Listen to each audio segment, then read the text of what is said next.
here's this tall, balding guy getting out of the car and parking it right in clear view of the Barlow building, and all the demonstrators saw it.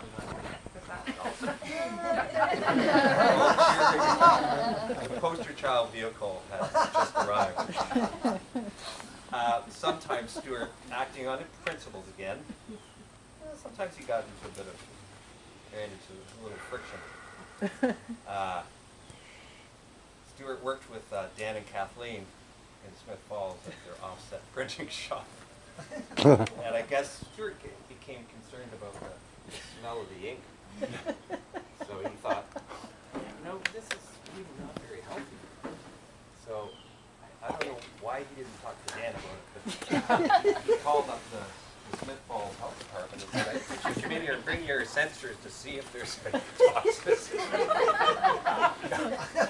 Wow.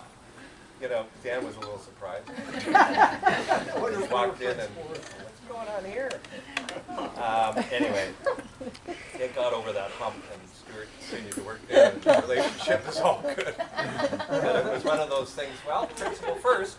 Dan, I got to get this figured out. So anyway, that was an interesting experience. So Stuart was a really steady influence in my life, and he was always a constant anchor whenever I came to visit, either Blue Skies, Merrickville, or they came to Grindstone. He was always this very grounded guy that was kind of like an older brother to me. And he also had, as you probably know, a very uncanny way of capturing moments in whatever was going on, or maybe some story about somebody, and he would kind of very sarcastically make a caricature or a comment about a situation or a person, and often we were in stitches of laughter about this sort of view on life that kind of made fun of just everything, but not always in a nice way. He had a beautiful way of just providing some levity to life, which is something I really appreciated. For example, I had a propensity of traveling quite a bit. Kingston, Ottawa, Toronto, whatever. And at the time I was driving a diesel Rabbit, and it was the dead of winter. Stuart would say to me, "Doug, say hello to the yellow line for me." Or, "Doug, don't let the Rabbit's diesel engine get too cold. Get on the road, man." So, anyway, he had a way of sort of poking fun at me. It was all in jest, but it was also it's just these things you just have to laugh. So in the last 20 years or so, my place to connect with Stuart was typically at Blue Skies with Sheila and the family. And I have a very vivid memory of Stuart sitting in our Sleepy Hollow kitchen area, holding court in a very quiet and unassuming way. His pithy comments about people and the goings-on around us, eliciting laughter, sometimes uncontrollable giggles, really made our time at Blue Skies very special. So I think it was that sort of comedic sense of life and looking at the funny side of everything, that made life worth living. And it taught me a lot about how to just be in the moment and the funny things all around us, including ourselves. So for this, along with his mentoring and patience with me, and his deep commitment of family, that I really take to carry him in my heart. So, Stuart, I thank you for making the world a better place, for helping us see all those small things in life through a comedic lens, and most of all, for being very much your own person. And I love you very much.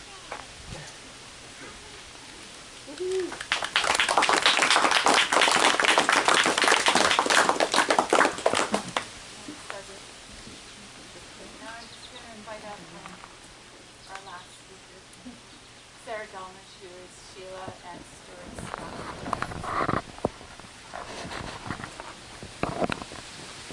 Hi.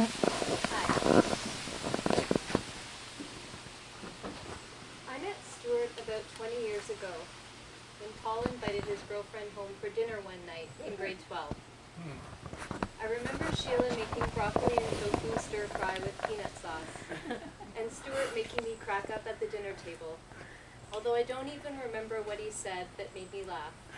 I was just really happy to be there, and I'm still so happy to be here now with this amazing family.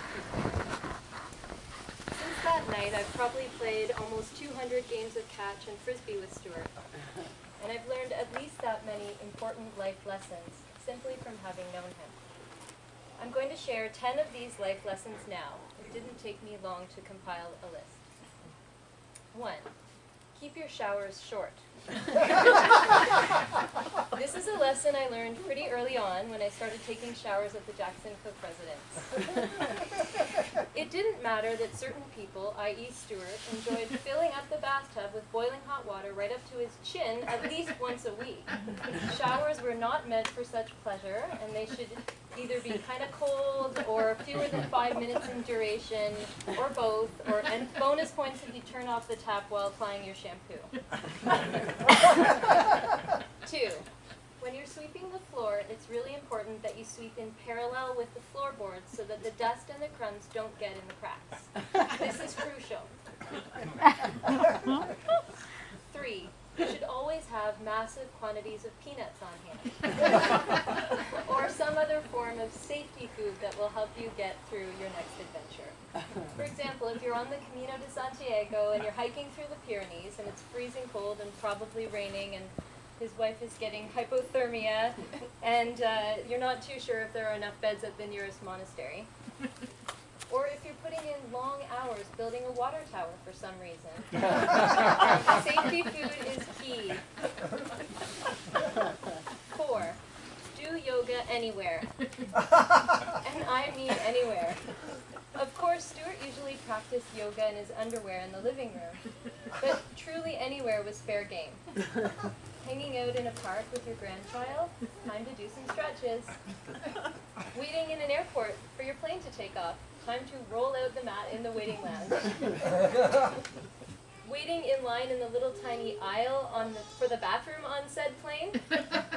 I have to admit, I remember feeling embarrassed once when Stuart started doing yoga in a random spot. I was like, really, Stuart, here? But mostly I was just really proud and in awe of how active and healthy he was. Which brings me to my next point. 5. Walk the dog. It doesn't matter if you don't currently have a dog. Stand up, walk around, move your body. Repeat. Don't sit too long. This is honestly one of the most important things I learned from Stuart. 6. Enjoy the coarser things in life. I have to credit Paul for that phrase. Why buy a delicious beer at the LCBO when you can make your own mediocre beer at home? Why stay in a hotel when you can spend a week in New Brunswick camping in the rain? Why enjoy the finer things in life when the coarser things are the best things? 7. Don't work too hard. Pretty much the opposite of my dad's advice, but I still take it to heart, and it has allowed me to choose a more balanced lifestyle than I otherwise might have. 8. Don't feel the need to fill the silence. Stuart was one of the most thoughtful and eloquent speakers I've ever known, and we all know he was such a good listener. Always intentional in his communication, he even read the book How to Talk to Anyone in the months before he died. Stuart would often follow up on verbal conversations with an email if there was something he thought he should add or take away, which I always found to be really touching. But being a meditator, Stuart also knew how to sit with the silence and accept what was happening in the present moment, which is something I always admired about him. 9. Dance with your partner. Sheila and Stuart took dance lessons together a number of years ago, and our neighbors in Ottawa are still talking about the beautiful couple who danced together at our neighborhood's annual street party last summer. And I'll add to this one. Go on adventures with your partner.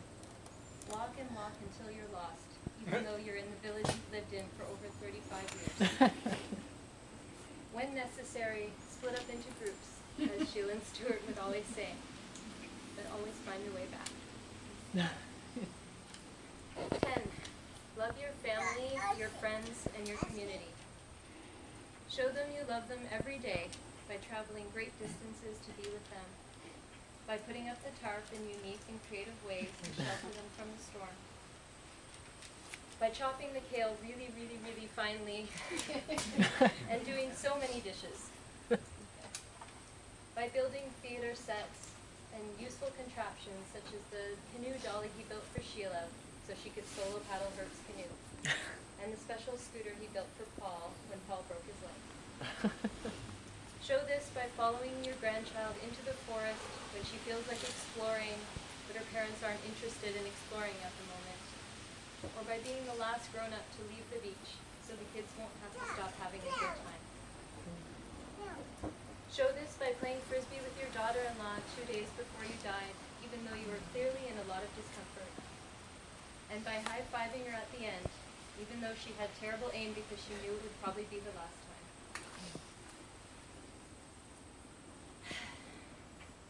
As I said at the beginning, I am so thankful to be a part of this family, especially now when we're going through the experience of losing someone so important, when someone so integral to the family is permanently split up into his own group. It's actually been a really beautiful and rich process. Led by Sheila, this family grieves so openly and honestly, with humor, with grace, and with care for each other. Even in this difficult time, I am so happy to be here. Thank you.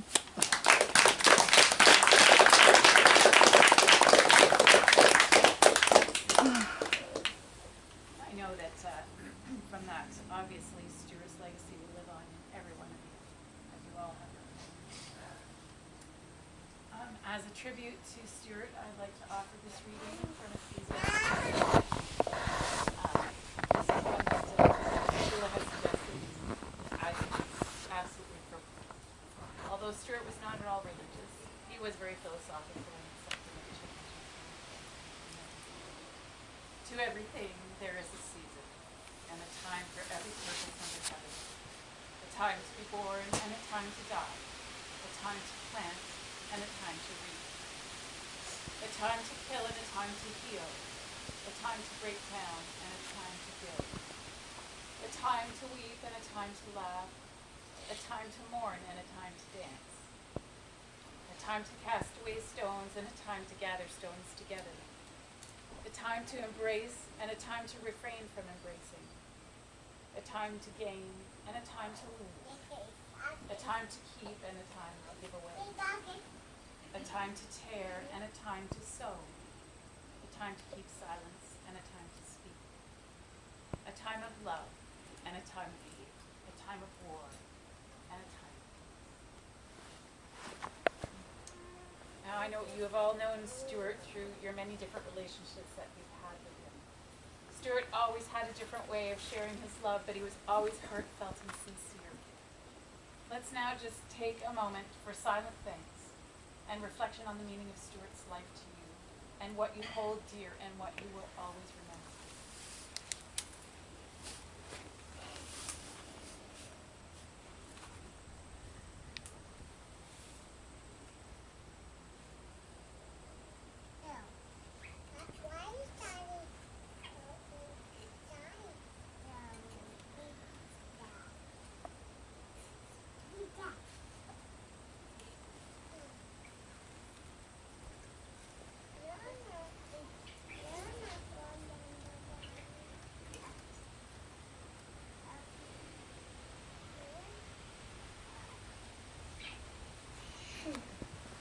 In closing, I just want to thank you on behalf of the family and Sheila and myself very sincerely for coming today to celebrate Stuart. I'd like to bid you farewell now and wish you well in the coming days as you learn to live your lives in new ways, strengthened by your memories of Stuart.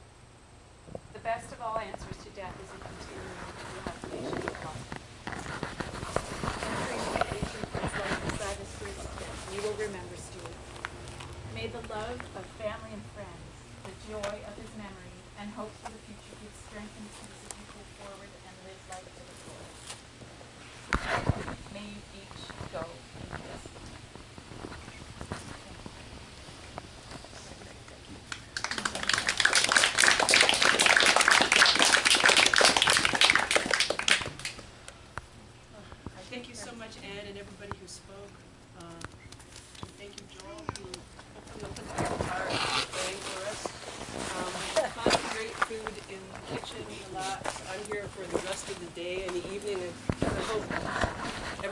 stay as long as possible and just relax and do it. As I say, we'll try and stay up here